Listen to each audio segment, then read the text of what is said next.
Roman Anthony and the Red Sox get it done on the extension. I'm sure you're pleased with this one. Your instant reaction? I cannot believe Roman Anthony left that much money on the table. I'm actually in a state of shock. I don't understand how you can sit there and watch Ronald Acuna Jr. and watch Vladimir Guerrero Jr. and see the difference between the two, right? I mean, right now in the bank, Vladimir Guerrero Jr. is guaranteed 570,800,000 in earnings. Ronald Acuna Jr., similar talent, should be paid similarly, has $100 million. So there's a difference of 470 million between the two. And Roman Anthony just signed a Ronald Acuna deal. Ronald Acuna got 8 years, 100. Roman Anthony's doing 8 years, 130. I don't get it. I really don't. Now, Matt Rodriguez negotiated the deal for frontline athlete management, and I understand if you're 21 years old, I understand it's really hard to turn down 130 million. I also understand that he'll be a free agent again at age 29, and he'll have a chance to get that $700, $800 million deal by then. I get that. I get the thinking behind it, but not when there's that much money on the table. The last 2 years of this deal alone, he left at least 100 million on the table. 100 million, which is almost exactly what he's signing for at 130. So, kudos to Craig Breslow and to John Henry and Theo Epstein and Tom Werner and everyone else that was able to do this, because it's going to really help you down the road. I love that Alex Anthopoulos did it with Acuna. I love it from the club side, but boy, can you imagine what Scott Boras is thinking right now? My goodness. Scott Boras doesn't have him. Scott Boras doesn't have him, Jim. So what was your job before you became a... If he had him, what would he do, AJ? He would tell him not to sign, but that's a different story. But there's a long list of guys that didn't sign that extension with Boras and didn't make the money either. So you can go both ways. Here's my question for you, Jim. Since you have the sport coat over the hoodie, which is an informal, formal look, which I kind of dig, I'm not going to lie, because I'm jealous. But before you were a TV star and a radio star, what was your job in Major League Baseball? Well, I was senior vice president and general manager of Major League Baseball teams for 17 years. So if you would have gone to a player that you was on your team and said, I can lock this guy up and take money from him that he might earn down the road, would you be happy with that? Or would you say, no, Roman, don't sign this because I'm the GM and I just want the best for you? AJ, you know the answer. I was so happy. Exactly, I know the answer. So left stop $2 million on the table. Way. Of course, I would have liked to have signed Anthony for 90 million instead of 130. And I would have tried everything to do that, because that was the hat or the sports jacket I was wearing at the time. Yeah, it's the job. I get it. At the same time, I like what Atlanta did with Acuna on the club side. I didn't like what it does for Acuna. I get it. I mean, now I'm in a neutral spot, right? Now I'll just tell you the way it is. And Anthony left too much money on the table. He did. I'm happy for the Red Sox. This is the best move Craig Breslow has made since he got the job, to be honest. Yeah, and the Red Sox in general have been locking up some of their youngsters. I mean, this is the guy that they're most excited about from a prospect perspective, no doubt. And now you're seeing it in the big leagues. I'm going to take a different turn on this one with you, JB, because you're neutral now and you know everything about obviously how these deals get done because you did it for a long period of time. Can you put your agency hat on and tell me what you would say to Roman Anthony to try and prevent him from taking on a deal like this? Because the agent's job is to communicate any offer that's on the table. And for the Red Sox, they're probably like, okay, Corbin Carroll, that was 111. We got to blow past that. Let's get to 130. What's the line where we tell a 21-year-old $130 million and he takes it? It's tough for a 21-year-old to turn down that kind of money, even if he can make hundreds of millions more. Yeah, I think I would show him the algorithm and the amount of star young position players that got injured and career ended, which is a very, very small number. The odds are very, very thin. And then I would show him how much money he'll make through the salary arbitration process, right? And a contract like this, he's going to be at the top end of the 3 class, the 4 class, the 5 class. But then I would show him what he's giving up, right, in years 7 and 8 in this deal. I would show him what Guerrero just signed for. I would show him that Guerrero next year will make 40 million and Ronald Acuna is going to make 17. That's just a fact. And they're both equal talent. They should both be paid very similarly, and they're not. So I would go through that process, and then I would remind him that, Soto just got 765 in the open market. And then I would show him that Guerrero got 500 million on the open market. And I would tell him that you're going to profile better than Guerrero. I can't put you as Soto yet. I think you have the potential of being Soto or better, but I'll put you between the two. And so I'm going to show you that, sure, you're getting 130 million, but you're leaving at least 100 million years 7 and 8. And if you want to do this, I get it, but what is the risk if you go through the system? Soto turned down 450 million from the Washington Nationals. Turned it down. They traded him. Okay, what did he end up with? So I just think for a position player, in particular an outfielder, when we look at the last 30 years, the odds of him having an Albert Bell, hip injury to end the career it's very small. And I would tell him, hey, let's try to do a 6-year deal without giving up free agency. I'm more than happy to do that, but let's not give up those free agent years. Or if we give them up, we got to get 40, 50 million a year, because Guerrero's 40 is going to be 50 by the time he gets there, right? I don't want to give that up. I can't. And so that'll be my pitch to him at the end of the day. And then we'll see what the Red Sox say. But, I really have a problem years 7 and 8. I'm not giving it up if I'm the agent representing a superstar player like Roman Anthony. There's other players I would do it with, but not a player of this stature. Okay. Last thing on this before we let you go.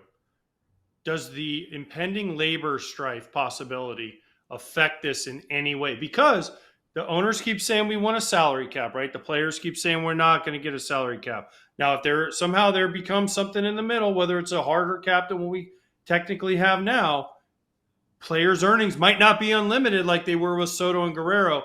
Do you think you look at it from that standpoint and say, well, if this happens, we might not be able to get to 500 plus million?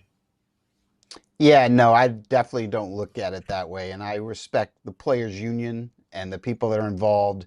They're not going to allow a system that's going to stop the star players from getting paid. They're not going to allow what has happened with the draft happen. And I can't imagine, with the strong player leadership that's there, I can't imagine them allowing a system. Look, we have a parity issue in this game that has to be fixed. We need the smaller markets to be able to spend more money to be more competitive. I get it. But you can't, the players are not going to allow, the union is not going to allow all of a sudden the players not make what they deserve and get paid. I mean, remember, the percentage that players get is a lot less than it was 7 years ago and 10 years ago. They're not even getting their 50% share or more, or whatever you want to argue they deserve. So I just, again, I don't think it's a factor, AJ. I understand where you're coming from. I just don't have fear of those kind of things. Every time we have a labor, disagreement, or it's coming up, everyone's going to talk about work stoppages. Since Rob Manfred's been there hasn't been any work stoppage. And those of us that lived through 94 and 95, we're not doing that again. They're not going to do it again. They can talk about it. It's just like in the NFL with Micah Parsons saying he wants a trade. He doesn't want to trade. He wants his contract. He wants to be the highest paid non-quarterback in football. And all this dialogue, it happens. The Bryce Harper, Rob Manfred thing, that's just negotiations. We're going to have a deal that works. Clubs aren't going to get what they want. Players are going to hopefully work hard to get the minimum up, and hopefully work hard to get the smaller markets to be more competitive, and maybe work a little bit harder on revenue sharing. And maybe we toughen the soft cap a little bit, but not to the extent where it's going to affect star players from making the money they deserve, my opinion. Kratz, there are a lot of people out there that pay rent and they don't get anything for it. Might as well change that. You can get some rewards for flights, hotels, tons of stuff. With Built, you can earn flexible points that can be redeemed towards airlines, hotels, a future rent payment, your next Lyft ride, and much more. It doesn't stop there. Built is about making your entire neighborhood more rewarding. You can dine out at your favorite local restaurants and enjoy experiences just for Built members every month. They're turning a monthly expense into an opportunity to earn rewards and discover the best that your neighborhood has to offer. Your rent is finally working for you. Earn points on rent and around your neighborhood, wherever you call home, by going to joinbuilt.com/foul. That's JOINBILT.com/FOUL. Make sure to use our URL so they know we sent you. Joinbuilt.com/Val. Go for it. If you're Jed Hoyer, are you dealing with the Nats anymore? Do you just get a sense of this kind of bad faith with the Soroka deal, or what is your take on all this? All right, so my take is clear and concise on this, okay? I go by the rule book. It's up to the Assini club to do their homework on the medicals. It's their fault. It's not the club. What the clubs do, and this is, and look, I got under similar criticism when I traded Gary Majeski to the Cincinnati Reds back in the day, and people accused me because he got over there and he had issues. This is what I do. Let the doctors talk to each other, share all the medical information, let the other side exactly know what's going on with every single player. And then it's up to the team trading for the player to make that call. Now, anyone that's watched Soroka's career knows his shoulder issues have never gone away. Anyone that watched his last few starts saw the velocity has gone down. He didn't look right. And the Cubs decided to do it anyway. That's on Jed Hoyer. That was a risk he took, which was, he took it. Okay, whatever. I mean, I thought it was I thought they needed to go bigger. But Jed got the contract before the deadline, which, okay, I got security. I don't want to trade all my kids now. I would have waited if I was an owner and signed Jed after the trade deadline, because I want you to go for it. I want you to make a bigger move than Mike Soroka, please. So anyway, it's all on Jed, though. 100% on Jed, and he's owning it, and he needs to. It's his call. Fair enough. Hey, Jim, how many times did you trade for or pick up a guy that you thought was underperforming? And I'm going to use Andrew Vaughn as an example. Like, how much does a change of scenery really do for a player? And do front offices look at that and say, man, if we could just get this guy out of wherever they're at and put him in a more positive culture with a winning culture, that they actually would perform? Because since Andrew Vaughn's been with the Brewers, he's been the MVP of baseball. Yeah, he has been. That's a great point. So we spend a lot of time in front offices concentrating on players that we feel are underperforming with other teams. And we get with the evaluators, the scouts, the development people, the analytic people, and you get everybody together to say, how do you fix this guy? If we traded for this guy, can we fix it? And the other thing that's complicated, we're not talking about players, we're talking about human beings, right?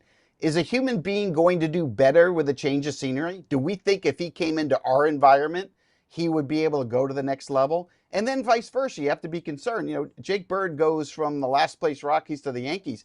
Pitching for a last place team is a lot different than pitching in New York City for the New York Yankees. The pressure's different, the vibe is different, the lifestyle is different, and you got to calculate that. When Kikuchi was traded Toronto to Houston, Dana Brown, the GM of the Astros, and his data room, they knew exactly what they wanted to do to Kikuchi, and they thought they could fix him. They did. He went over there last year after the deadline and was like 5-1 with like a 2 ERA. They made quick adjustments with his repertoire, his pitch sequencing, and immediately paid dividends. We used to get guys and say, hey, if we change the grip, or if we do this with his delivery, or if we put him on the other side of the rubber, I think we can do this.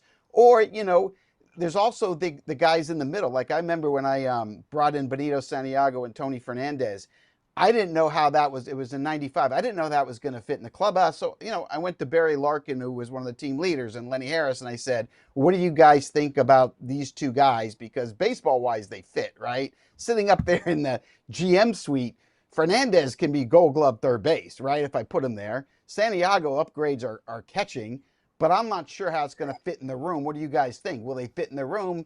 And if they don't, can we handle it? And when they bought in, then okay, I'll go forward and make those moves. So it's complicated because we're talking about human element, and then we're talking about how can I fix a guy. And then sometimes you got to be concerned.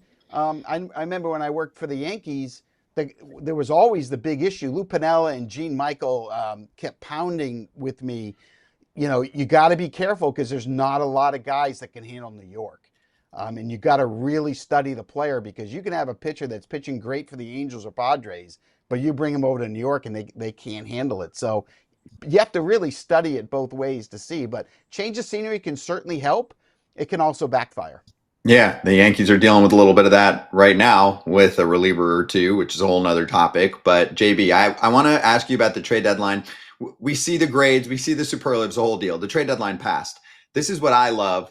the few days after the trade deadline, and it's still happening, right? There's still articles this morning about it.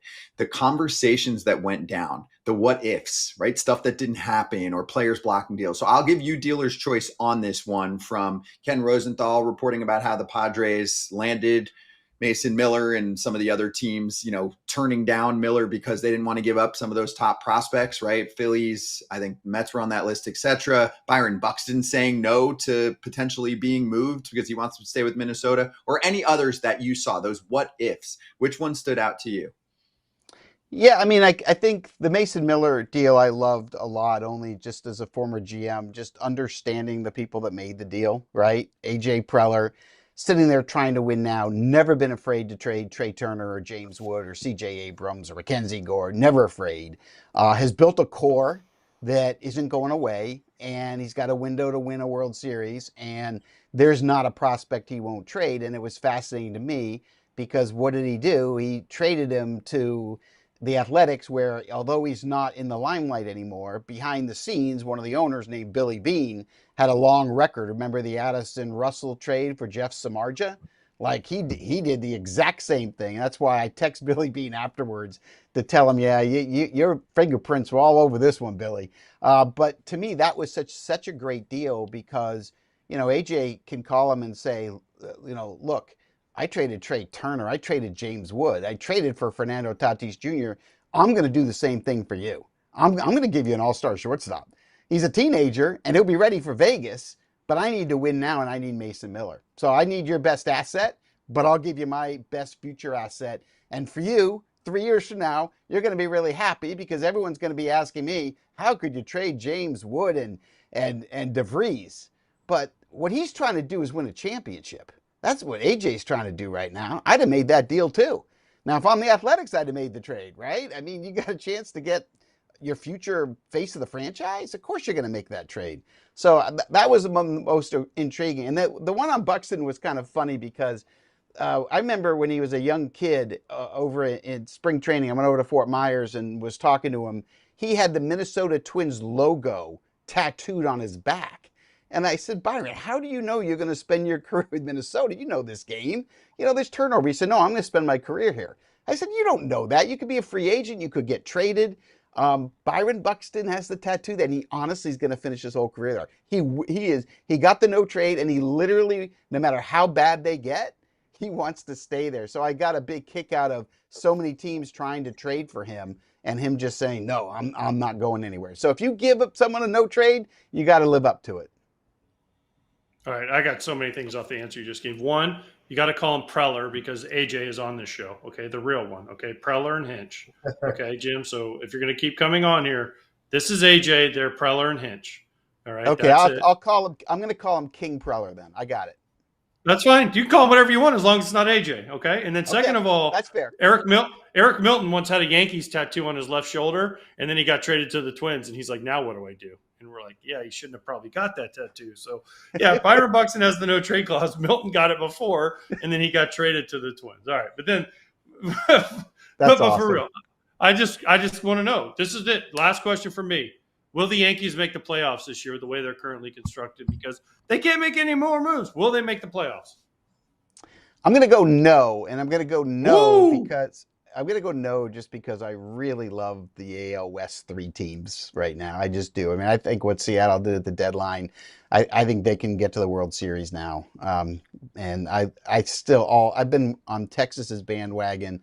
I thought they would hit more, but their pitching's been really good, and Houston's not going away. So if I put those 3 teams there, Detroit, and then Boston and Toronto may finish ahead of the New York Yankees. So, I don't know. There's just the vibe in New York's not great. They're not playing well. It's not a great defensive team, and I'm worried about Aaron Judge. I've been clear about that because the way the Yankees announced his injury, they said there was no acute injury to the ulnar collateral ligament. Then they said there's a PRP injection. So that means there's a tear in the ulnar collateral ligament. That's what it means. It may be a slight tear, but there's a tear. It's intact is what they said, right? An acute injury, and it's intact. All that can be true, but this is the same as Garrett Cole. So there's a tear. That's why you don't shoot the PRP in there if you're not trying to strengthen the ligament, and you're not trying to strengthen the ligament if it's completely strong. And I just worry about that, because if you lose Aaron Judge, this team can't win if their MVP isn't in that lineup. And I'm worried about the bullpen, and I'm worried about Volpe. I don't understand the Gold Glover, why he's struggling like he is. So, yeah, I wouldn't be surprised if they miss out.